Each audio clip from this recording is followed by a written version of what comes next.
Hi hello welcome to Indian knowledge university. ఈరోజు current affair మరియు విద్య ఉద్యోగ సమాచారం చూసుకుంటే ప్రధానంగా అయితే మనకు చాలా విషయాలు రావడం జరిగింది. అదేవిధంగా మన ఛానల్ చూసిన వారు లైక్ చేయడం మాత్రం మర్చిపోద్దు. మీరు చేసే లైక్ వల్ల మరికొంతమంది విద్యార్థులకు ఈ వీడియో చేరే ప్రయత్నం జరుగుతుంది. సో మనకు వివరాలకు వెళ్తే ప్రధానంగా వార్త చూసుకుంటే మనకు నేడు 6,956 మంది నర్సింగ్ ఆఫీసర్లకు నియామక పత్రాలు ఎల్బీ స్టేడియంలో అందజేయతా అంటూ మనకు రావడం జరిగింది. మొత్తానికైతే రాష్ట్ర వ్యాప్తంగా 6,956 మంది నర్సింగ్ ఆఫీసర్లకు బుధవారం పోస్టింగ్లు ఇవ్వనున్నారు. దీనికి సంబంధించి ఎల్బీ స్టేడియంలో ఏర్పాటు అయితే అట్టహాసంగా జరుగుతున్నాయంటూ మనకు ప్రధానంగా అయితే రావడం జరిగింది. సో మొత్తం 7,094 స్టాఫ్ నర్స్ పోస్టుల భర్తీకి 2022 డిసెంబర్ నోటిఫికేషన్ అయితే విడుదలైంది. మొత్తం 9 విభాగాల్లో 6,956 మంది అభ్యర్థులు ఎంపికయ్యారంటూ మనకి ఇవ్వడం జరిగింది. ఆర్థోపెడికల్ ఛాలెంజ్డ్ కేటగిరీలో అభ్యర్థులు లేకపోవడంతో 138 పోస్టుల భర్తీ కాలేదంటూ మనకు ఇవ్వడం జరిగింది. ఇందులో 12% మంది పురుషులు ఉన్నట్టు కూడా మనకు పేర్కొనడం జరిగింది. సో మొత్తానికి 12% మంది పురుషులు అంటే మాత్రం చాలా తక్కువ అని చెప్పుకోవచ్చు. దీనికి బేసిక్ పే మాత్రం 36,750 తోటి స్టార్ట్ అవుతుందంటూ ఇవ్వడం జరిగింది. దీనికి అదనంగా అలవెన్స్లు కూడా ఉంటాయి. సో ఇదైతే మంచి క్యాడర్ పోస్టే, స్టాఫ్ నర్సింగ్ పోస్ట్ అనేది. మొత్తానికైతే 6,956 మంది నర్సింగ్ ఆఫీసర్లకు ఈరోజు నియామక పత్రాలు అందబోతున్నాయి. ఇది దీనికి సంబంధించిన అప్డేట్ సమాచారం. అదేవిధంగా డీ రిజర్వేషన్స్పై యూజీసీ వెనక్కి అంటూ మనకు రావడం జరిగింది. సో దీని గురించే మనకు నేను చెప్పుకోవడం జరిగింది. మనకు ఎవరైతే ఎస్సీ ఎస్టీ బీసీ బ్యాక్లాగ్ పోస్టులు ఉంటాయో దానికి సంబంధించి ఉన్నత విద్యా సంస్థల్లో బ్యాక్లాగ్ పోస్టులను అన్రిజర్వ్ కేటగిరీకి మార్చి దాన్ని ఫిలప్ చేయాల్సిందిగా యూజీసీ నిర్ణయం తీసుకోవడం జరిగింది. దానికి సంబంధించి విమర్శలు రావడంతో ఆ విధానాన్ని తొలగిస్తూ మనకు దానికి సంబంధించిన సమాచారాన్ని అయితే యూజీసీ వెబ్సైట్ నుంచి తీసేయడం జరిగింది. సో ఎట్టకేలకు మళ్ళీ బ్యాక్లాగ్ పోస్టును వారితోటే ఫిలప్ చేయడం జరుగుతుందంటూ మనకు ఇవ్వడం జరిగింది. ఇది మనకు డీ రిజర్వేషన్పై యూజీసీ వెనక్కి అంటూ కొంత సమాచారం. అదేవిధంగా మనకు సమీప బడుల్లోనూ టీచర్లు బోధించాలి అంటూ మనకు వార్త రావడం జరిగింది. అవసరం ఉన్న చోటలా పనిచేయాలి, పనికిరాని ప్రోగ్రాంతో అడావుడి వద్దు, ముఖ్య కార్యదర్శి వెంకటేశం అంటూ ఇవ్వడం జరిగింది. పాఠశాల విద్యాశాఖపై సమీక్ష అంటూ కూడా కొంత సమాచారం. సో వీరైతే ఎక్కడ పనిచేస్తున్నారో అక్కడ పనిచేస్తున్న దానికి దగ్గరలో కనుక ఏదైనా వేకెన్సీ ఉంటే, స్టాఫ్ కనుక లేకుండా, అందుబాటులో లేకుండా ఖాళీగా ఉంటే దానికి సంబంధించి వీరు ప్రత్యేక తరగతులు నిర్వహించాల్సి ఉంటుందంటూ కూడా మనకు టీచర్లకు అయితే చెప్పడం జరుగుతుంది. సో ఇదైతే ఒక మంచి పరిణామమే. ఏదో ఒక సందర్భంలో ఏదైనా సబ్జెక్టు సంబంధించి వేకెన్సీ ఏర్పడ్డప్పుడు దానికి దగ్గరలో ఉన్న స్కూలు నిపుణులు వచ్చి దానికి సంబంధించిన సిలబస్ను కంప్లీట్ చేయొచ్చు అంటూ ఇవ్వడం జరిగింది. ఇది ఈ విధంగా అమలు చేయడం అనేది మనకు మంచి పరిణామం. మరో పాయింట్ చూసుకుంటే అవినీతి సూచీలో భారత్కు 93వ ర్యాంకు అంటూ రావడం జరిగింది. గత ఏడాది కంటే 8 స్థానాలు దిగువకు అంటూ కూడా మనకు ఇవ్వడం జరిగింది. అవినీతి సూచీ ర్యాంకులో మనకు ప్రధానంగా అయితే డెన్మార్క్ మొదటి స్థానంలో ఉంది, ఫిన్లాండ్ రెండవ స్థానం, న్యూజిలాండ్ మూడవ స్థానం. అంటే ఫస్ట్ స్థానం సెకండ్ స్థానం అంటే అవినీతి లేని దేశాలు అంటూ మనకు పేర్కొనవచ్చు. సో నెంబర్ పెరుగుతున్న కొద్దీ అవినీతి ఎక్కువగా ఉందని చెప్పి పేర్కొనవచ్చు. 93వ స్థానం అంటే మాత్రం మనకు చాలా దూరంలో ఉన్నాం. అదేవిధంగా బంగ్లాదేశ్ మాత్రం 149వ స్థానంతో ఉంది. ప్రపంచవ్యాప్తంగా మొత్తం 180 దేశాలలో 2023 ఏడాదికి సంబంధించి ట్రాన్స్పరెన్సీ ఇంటర్నేషనల్ ఈ ర్యాంకులను విడుదల చేసిందంటూ మనకి ఇవ్వడం జరిగింది. ఇది మనకు అవినీతి సూచీలో భారత్ 93వ ర్యాంకు. కరెంట్ అఫైర్లో మరో పాయింట్ చూసుకుంటే ట్రాయ్ చైర్మన్గా అనిల్ లహోటి అంటూ రావడం జరిగింది. రైల్వే బోర్డు మాజీ chief Anil Kumar Lahoti telecom regulatory authority of India Troy చైర్మన్గా నియమితులయ్యారంటూ ఇవ్వడం జరిగింది. ట్రాయ్ చైర్మన్ పిడి వాఘేలా పదవీకాలం 4 నెలల క్రితం ముగియడంతో ఈ పదవిలో ఇప్పటి వరకు ఎవరిని కేంద్రం నియమించలేదు. ఇప్పుడు ట్రాయ్ చైర్మన్గా అనిల్ లహోటి నియమితులయ్యారంటూ మనకి ఇవ్వడం జరిగింది.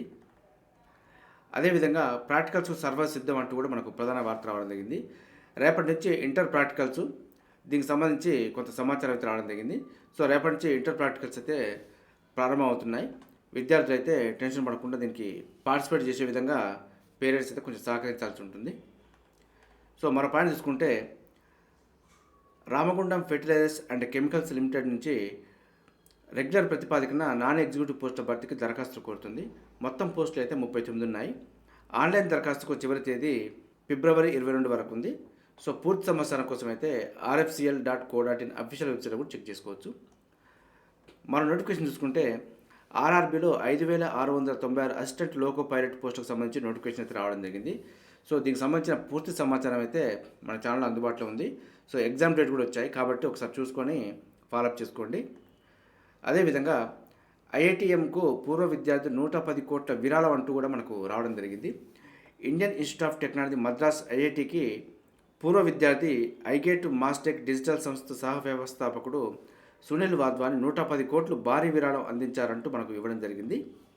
సో ఇలాంటి విద్యా సంస్థలు చదివితే ఈ విధంగా ఎదిగే అవకాశాలు ఉంటాయి కాబట్టి ఇంటర్మీడియట్ అయిపోయిన తర్వాత ఒక సంవత్సరం నష్టపోయినా పర్వాలేదు, కానీ ఇలాంటి విద్యా సంస్థల్లో సీటు సాధించడానికైతే ప్రయత్నం చేయించవచ్చు పిల్లలతోటి.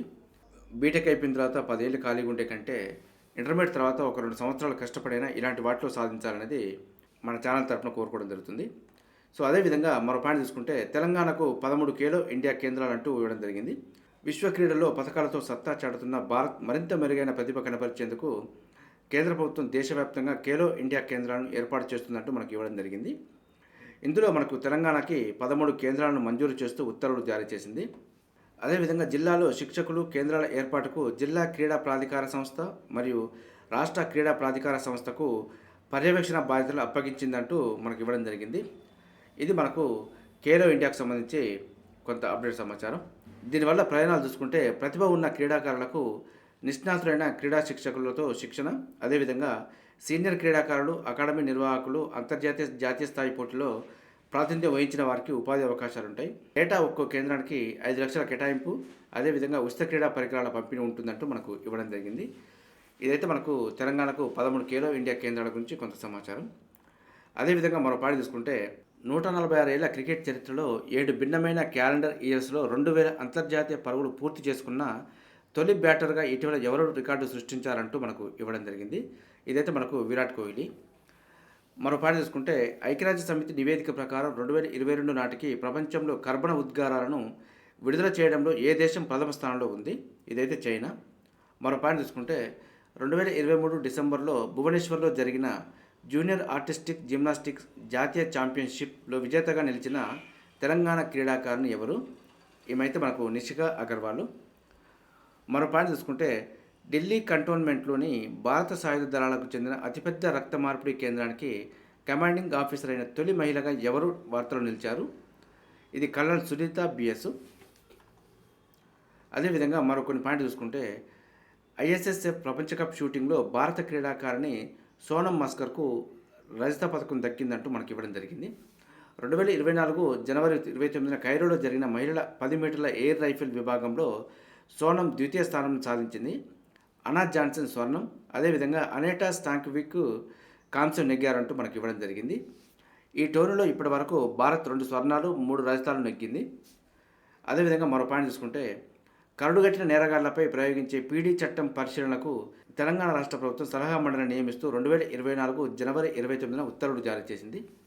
తెలంగాణ హైకోర్టు విశ్రాంత న్యాయమూర్తి జస్టిస్ ఎంఎస్ కె జైస్వాల్ చైర్మన్గా, జిల్లా కోర్టు విశ్రాంత న్యాయమూర్తులు ఎస్ బజరంగ్ బాబు, అదేవిధంగా బి నాగమారుతి శర్మలు సభ్యులుగా నియమితులయ్యారంటూ ఇవ్వడం జరిగింది. ఈ కమిటీ మాత్రం 2 ఏళ్ల పాటు అమల్లో ఉంటుంది. మరో పాయింట్ తీసుకుంటే అంతర్జాతీయ బ్యాంకు స్టాండర్డ్ చార్టర్డ్ పిఎల్సీకే హెడ్గా వ్యవహరించిన తొలి భారతీయుడు రాణా తల్వార్ 76 2024 జనవరి 20న కన్నుమూశారంటూ మనకు ఇవ్వడం జరిగింది. అదేవిధంగా మరో పాయింట్ చూసుకుంటే ఐసీసీ ప్రపంచ టెస్ట్ ఛాంపియన్షిప్ ర్యాంకింగ్స్లో భారత్ 5వ స్థానానికి పడిపోయిందంటూ ఇవ్వడం జరిగింది. ఆస్ట్రేలియా అగ్రస్థానంలో ఉంది, దక్షిణాఫ్రికా, న్యూజిలాండ్ తర్వాతి స్థానంలో నిలిచాయంటూ మనకి ఇవ్వడం జరిగింది. అదేవిధంగా బిట్స్లో న్యాయ విద్యకు సంబంధించి కూడా నోటిఫికేషన్ అయితే రావడం జరిగింది. బిట్స్ లా స్కూల్ కింద వివిధ విభాగాల్లో 5 ఏళ్ల ఇంటిగ్రేటెడ్ ప్రోగ్రాంలో ప్రవేశాలకు దరఖాస్తులు కోరుతుంది. బీఏ ఎల్ఎల్బి ఆనర్స్, అదేవిధంగా బీబీఏ ఎల్ఎల్బి ఆనర్స్కు సంబంధించి నోటిఫికేషన్ రావడం జరిగింది. ఇంటర్లో మనకు 45% మార్కులు ఉంటే సరిపోతుంది. దీనికి లా ఎంట్రన్స్ టెస్ట్ స్కోరు క్లాట్ కానీ, ఎల్సాట్ ఇండియా కానీ, ఏఎల్ఎట్ లేదంటే ఎంహెచ్ సెట్ లా కానీ ఉండాలి. మనకు దీనికి సంబంధించి ఆన్లైన్ టెస్టు మరియు షార్ట్ లిస్టు ఇంటర్వ్యూ ద్వారా మనకు ఎంపిక జరుగుతుంది. సో ఆన్లైన్ దరఖాస్తుకు చివరి తేదీ మాత్రం ఫిబ్రవరి 12 వరకు ఉంది. పూర్తి సమాచారం కోసం అయితే బిట్స్ లా స్కూల్ education.inలో చెక్ చేసుకోవచ్చు. మనం గతంలోనే చెప్పాము, లాకు సంబంధించిన నోటిఫికేషన్ రావడం జరిగింది. దీని ద్వారా మనకు దేశంలోని ప్రతిష్టాత్మకమైన సెంట్రల్ యూనివర్సిటీలో అడ్మిషన్ పొందే అవకాశం ఉందని చెప్పి మనకు చెప్పడం జరిగింది. సో ఎవరైతే మన ఛానల్ చూస్తున్నారో వారు అప్లై చేసుకున్నారనుకుంటారని అయితే. సో అదేవిధంగా మరొక పాయింట్ చూసుకుంటే గ్రూప్ 1 పోస్టుల పెంపు అంటూ కూడా మనకు ప్రధానంగా అయితే రావడం జరిగింది. త్వరలో అనుబంధ నోటిఫికేషన్ విడుదల. ఖాళీ పోస్టుల వివరాలు సేకరిస్తున్న సర్కారు, అన్ని శాఖలకు ఫైనాన్స్ స్పెషల్ సిఎస్ లేఖ. అదేవిధంగా డైరెక్ట్ పోస్టుల ఖాళీల వెల్లడికి నేడు డెడ్లైన్. 10 డిపార్ట్మెంట్ల హెడ్లకు సర్క్యులర్ అంటూ కూడా రావడం జరిగింది. సో ఏదేమైనప్పటికీ వాయిదాలతోటి కొంత అన్యాయం జరిగినప్పటికీ పోస్ట్ పెంపులతోటి మనకైతే కొంత న్యాయం చేయబోతుందని చెప్పి అనుకోవచ్చు. సో ఏదేమైనప్పటికీ ఎవరైతే గ్రూప్ 1 ప్రిపేర్ అవుతున్నారో వారైతే ప్రిపరేషన్ అయితే కంటిన్యూ చేసే ప్రయత్నం చేయండి. ఎందుకంటే మనకు ప్రిలిమ్స్, మెయిన్స్, ఇంటర్వ్యూ ఉంటుంది కాబట్టి ఇది కొంచెం లాంగ్ ప్రాసెస్. దీనికి సంబంధించి ఆల్రెడీ ప్రిపరేషన్లో ఉన్న వాళ్ళు గ్యాప్ అయితే ఇవ్వకండి. పోస్టులు అయితే పెంచబోతున్నారు. సో ఈ పెంపుతోటి కొంత ఉద్యోగ అవకాశం అయితే మెరుగయ్యే అవకాశం ఉంది. అదేవిధంగా మరో పాయింట్ చూసుకుంటే సుప్రీంకోర్టులో 90 ఉద్యోగాలంటూ కూడా మనకు రావడం జరిగింది. దేశ అత్యున్నత న్యాయస్థానం సుప్రీంకోర్టు నిరుద్యోగులకు శుభవార్త చెప్పింది. దేశవ్యాప్తంగా లా కంప్లీట్ చేసి ఖాళీగా ఉన్న అభ్యర్థులకు తీపి కబురు అందించింది. సుప్రీంకోర్టులో లా క్లర్క్ కమ్ రీసెర్చ్ అసోసియేట్స్ పోస్టుల కోసం నోటిఫికేషన్ వెలువడింది. మొత్తం 90 ఖాళీలను భర్తీ చేయనుందంటూ మనకి ఇవ్వడం జరిగింది. సో పూర్తి సమాచారం కోసం అయితే main.sci.gov.in అఫీషియల్ వెబ్సైట్లో చెక్ చేసుకోవచ్చు. ఇది మనకు 3 దశల్లో పరీక్షలు నిర్వహించనున్నారంటూ మనకు ఇవ్వడం జరిగింది. ఆన్లైన్ అప్లికేషన్ మాత్రం జనవరి 24న ప్రారంభమైంది.